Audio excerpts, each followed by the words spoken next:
Assalamualaikum warahmatullahi wabarakatuh. Halo, selamat siang semuanya. Semoga semua dalam keadaan sehat ya. Untuk pertemuan hari ini, Boga Dasar kita akan masih membahas mengenai bumbu. Untuk pertemuan terakhir yang kemarin itu kita baru membahas sekilas ya mengenai bumbu dan rempah dan juga mengenai bumbu dasar. Telah dipahami bahwa bumbu dasar yang digunakan di Indonesia itu ada 3, yaitu bumbu dasar merah, bumbu dasar putih, dan bumbu dasar kuning. Untuk materi hari ini kita simak sama-sama ya. Sebelum kalian memulai menonton video ini, pastikan kalian sudah mengisi absensi untuk hari ini. Oke, kita mulai. Bumbu-bumbu itu dapat dibedakan atau dapat dikelompokkan berdasarkan salah satunya menurut asalnya. Dibagi menjadi 2 kelompok, yaitu bumbu lokal dan bumbu import.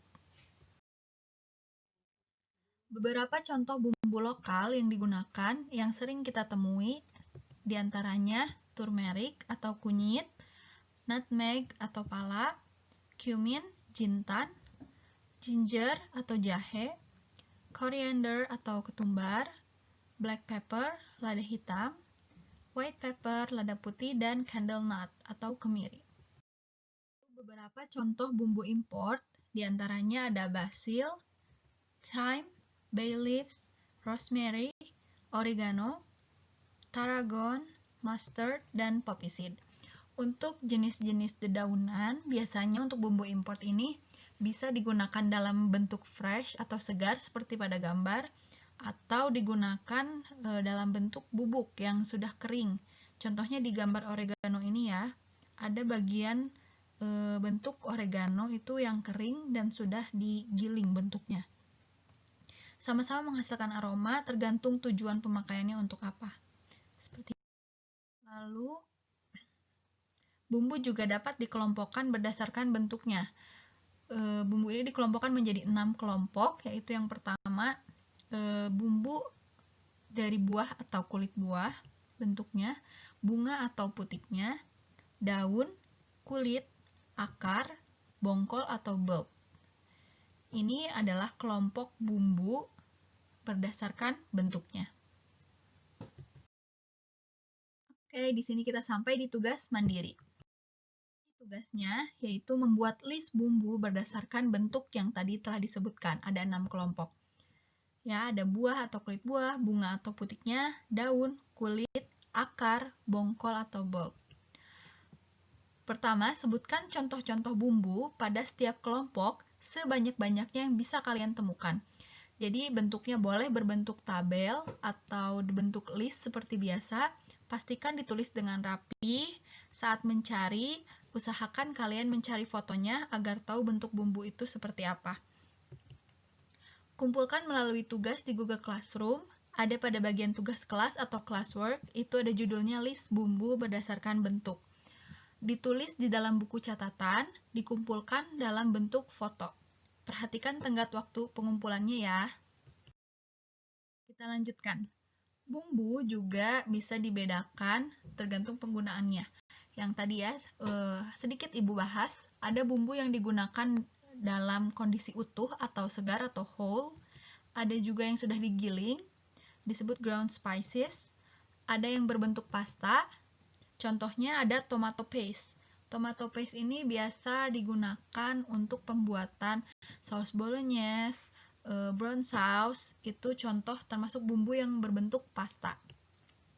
Lalu ada juga bumbu yang berbentuk emulsi. Contohnya ada mayonnaise, shrimp paste, atau terasi, itu termasuk ke dalam bumbu yang berbentuk emulsi. Selanjutnya, bumbu ada juga yang berbentuk cairan. Contohnya ada Maggi sauce, Worcestershire sauce, atau dikenal LNP atau saus Inggris biasa dikenalnya. Lalu ada mint sauce, ada juga bumbu yang berbentuk cairan, ada juga yang bentuknya sebagai essence. Salah satu contohnya itu vanilla essence.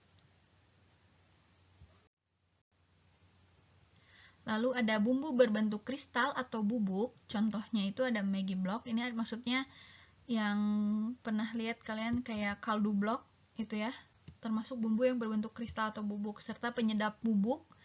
Ada banyak merek yang biasa kita pakai, itu termasuk ke dalam bumbu yang berbentuk kristal atau bubuk. Lalu bagaimana teknik penyimpanan bumbu? Penyimpanan bumbu harus diperhatikan kebersihan tempatnya, botol penyimpanan, agar aroma dari bumbu tersebut tidak hilang. Khususnya apalagi bumbu yang berbentuk kering, contohnya dari bumbu impor tadi, yang bentuknya kering, sudah digiling, itu harus disimpan di wadah tertutup agar aromanya tetap sama, tidak menghilang, dan kualitasnya tetap kering, tidak terjadi lembab. Bumbu kering disimpan pada ruangan yang sejuk dan berventilasi. Ini supaya tidak menyebabkan lembab pada bumbu yang kering.